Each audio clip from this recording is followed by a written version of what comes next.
Baginda Nabi Shallallahu Alaihi Wasallam sabda, "Man kana yu'minu billah wal yaumil akhir falyakul khairan aw liyasmut."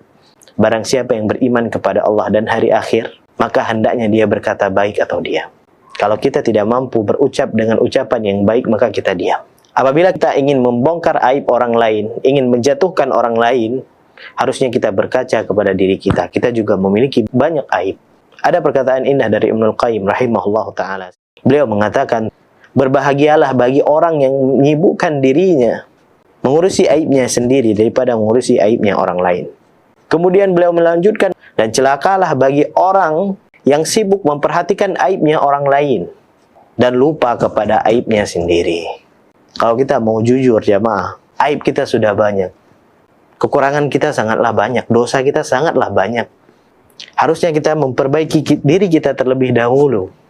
Kalau memang Anda cinta kepada saudara Anda melihat saudara Anda jatuh ke dalam kesalahan ataupun dosa, maka ada cara-cara dalam menasehati.